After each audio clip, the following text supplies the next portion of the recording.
প্রতিনিয়তই চলছে রক্তক্ষয়ী যুদ্ধ। এক পরাশক্তিকে ঘায়েল করার চেষ্টা করছে আরেক পরাশক্তি। এবারে যুদ্ধ বিস্তৃত হতে যাচ্ছে পৃথিবীর বাইরের মহাকাশেও। গ্রহাণুর আঘাত থেকে পৃথিবী রক্ষার জন্য এবার চীন গঠন করেছে প্রতিরক্ষা বাহিনী। আসলে কি এই বাহিনী গ্রহাণুর আঘাত থেকে পৃথিবীকে রক্ষা করতে পারবে? বিস্তারিত জানাচ্ছেন জান্নাতুন নাহার জেরি।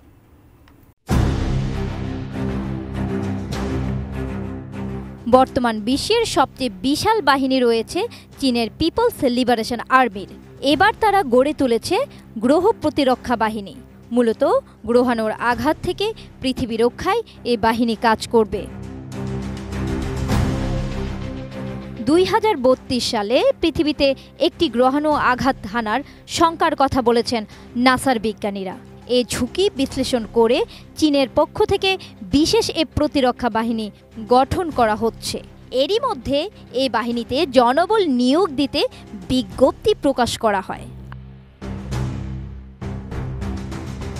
আর চাকরির এই বিজ্ঞপ্তি প্রকাশ করেছে চীনের state administration of science, technology and industry for national defence. এতে বলা হয়েছে, মহাকাশ প্রকৌশল, আন্তর্জাতিক সহযোগিতা এবং গ্রহাণু শনাক্তকরণ বিষয়ে স্নাতক সম্পন্নকারীরা আবেদন করতে পারবেন। সম্প্রতি মার্কিন মহাকাশ গবেষণা প্রতিষ্ঠান নাসা ও ইউরোপের মহাকাশ গবেষণা প্রতিষ্ঠান 2024 YR4 নামের গ্রহাণুটিকে তাদের সর্বোচ্চ ঝুঁকির তালিকায় রেখেছে। এই গ্রহাণু পৃথিবীতে আঘাত হানার শঙ্কা 1.3 থেকে 2.2%। প্রায় 200 ফুট চওড়া এই গ্রহাণু পৃথিবীতে আঘাত হানার সম্ভাবনা রয়েছে।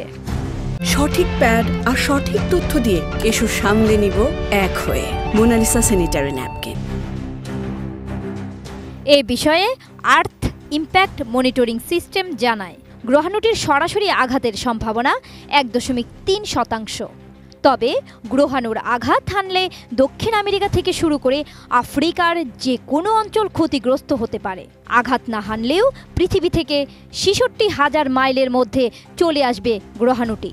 আর তাই গ্রহাণুটিকে ঝুঁকির তালিকায় রাখা হয়েছে। এদিকে চীনের উইচেটে প্রকাশিত চাকরির বিজ্ঞপ্তিতে 16টি পদের কথা উল্লেখ করা হয়েছে।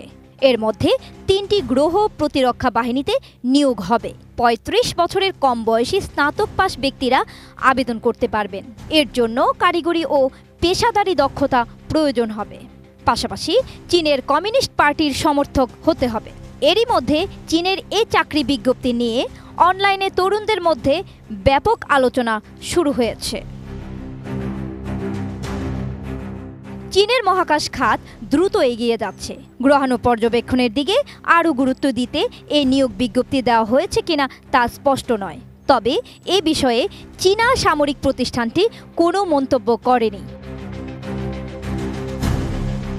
জান্নাতুন নাহার জেরি, ATN নিউজ।